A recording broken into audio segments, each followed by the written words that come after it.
Hello friends, आज हम लोग सीखेंगे मैटलैब सॉफ्टवेयर चलाना। तो आज ये बिगिनर्स के लिए हम वीडियो बना रहे हैं जिसमें हम मैटलैब में क्या क्या चीजें होती है वो हम आज करना सीखेंगे। तो आइए चलिए देखते हैं मैटलैब को। मैं यहाँ पर ऑनलाइन मैटलैब यूज कर रहा हूँ। आप चाहें तो ऑनलाइन या फिर ऑफलाइन मैटलैब को यूज कर सकते हैं। किसी अन्य वीडियो में आपको मैटलैब ऑनलाइन कैसे चलाया जाता है इसके बारे में भी जानकारी देंगे। तो जैसे ही आप मैटलैब को डबल क्लिक करके ओपन करेंगे, अगर इंस्टॉल्ड वर्जन होगा आपके पास में, तो मैटलैब का जो आउटलुक है कुछ इस तरीके से आपको देखने को मिलेगा। और यदि ऑनलाइन करते हैं तो यही आउटलुक जो भी हम यहाँ पर देख पा रहे हैं वो आपको देखने को मिलेगा। ठीक है, तो ये जो सेक्शन दिख रहा है ये फाइल्स का सेक्शन है। यहाँ पर आपके कौन सी फाइल यहाँ पर रन होने वाली है या कौन सा फाइल आप यूज कर रहे हो, जो भी फाइल आपकी सेव की है आपने मैटलैब के फोल्डर के अंदर में, वो यहाँ डिस्प्ले होगी। वर्क स्पेस आपके जो वेरिएबल्स होते हैं उसकी वैल्यूज को होल्ड करता है और वो यहाँ पर देखने को मिलता है। इस वैल्यूज को हम लोग डाउनलोड भी कर सकते हैं एक्सेल सीट में। ये कमांड विंडो होता है जहां पर आपको जो भी कुछ लिखना है वो डायरेक्टली हर एक लाइन के बाद में आउटपुट मिलता हुआ दिखता है। तो जो भी हम लोग ये वाले स्पेस में लिखेंगे, ये आपका स्क्रिप्ट का सेक्शन है या एडिटर सेक्शन है जहां हम प्रोग्राम को रीड राइट कर सकते हैं, मतलब बार बार लिख करके इरेज भी कर सकते हैं।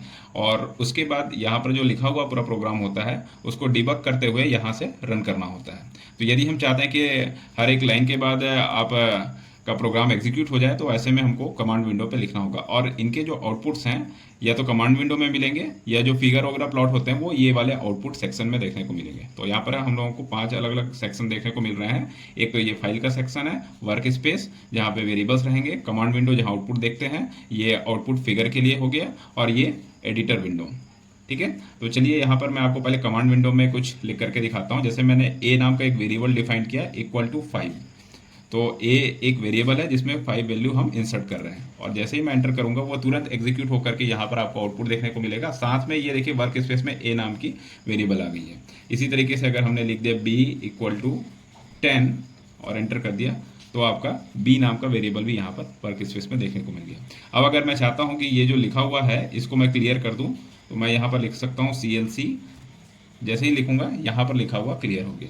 लेकिन वर्क स्पेस में ये वैल्यू है। अगर मैंने यहाँ पर वापस से इसको डबल क्लिक कर दिया यहाँ पर जा करके तो ये वैल्यू आपको देखने को मिलेगी कि ए में 5 नाम का वेरिएबल स्टोर था। इसी तरीके से बी में अगर मैं जाऊँगा तो बी नाम के वेरिएबल में 10 वैल्यू स्टोर है। ठीक है, इसको मैं दोबारा रिकॉल भी कर सकता हूँ। अब मैंने ए किया, एंटर दबाया तो 5 अपने आप आ गया। क्यों? क्योंकि वो वर्क स्पेस से वैल्यू एक्सट्रैक्ट कर ले रहा है। ठीक है, अब अगर मैं इसको क्लियर ऑल कर दूं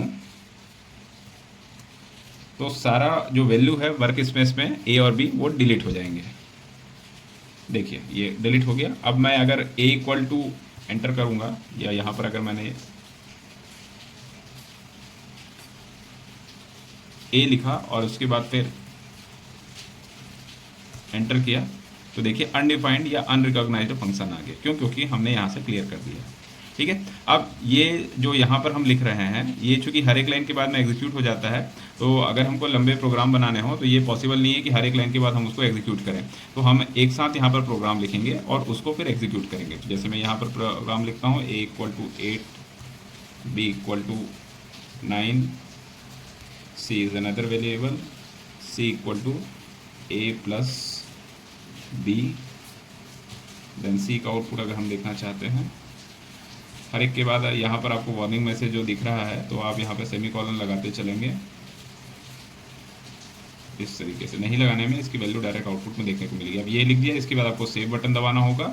सेव बटन दबा के आप हमने ये वाले फोल्डर में इसको सेव करके रखा हुआ है तो यहाँ हम उसका कुछ नाम दे देते हैं और .m जो एक्सटेंशन होगा उसको एज इट इज़ रहने दीजिएगा। ये फाइल सेव हो गई। अब इसको रन कर देना है। तो ये देखिए जैसे ही हमने रन किया आउटपुट में सी का आउटपुट आ गया। चूंकि मैंने यहाँ पर डायरेक्ट आउटपुट लिख रखा है सी को, तो 8 + 9 = 17। तो आउटपुट आपको कमांड विंडो में देखने को मिलता है। वर्क स्पेस में सारे वेरिएबल्स आ गए ABC और उनकी वैल्यू चेक करनी है तो यहाँ पर देख सकते हैं। इसी तरीके से कोई फिगर प्लॉट होगा तो वो यहाँ अपने को देखने को मिलेगा। तो थैंक यू फ्रेंड्स, ये आपको मैटलैब का इंट्रोडक्शन था कि कैसे मैटलैब काम करता है और क्या क्या चीज़ें उसमें होती हैं। आगे जा करके मैं एक दूसरा वीडियो अभी बनाऊंगा जिसमें आपको साइनोसॉइडल वेव प्लॉट करना सिखाऊंगा। Thank you.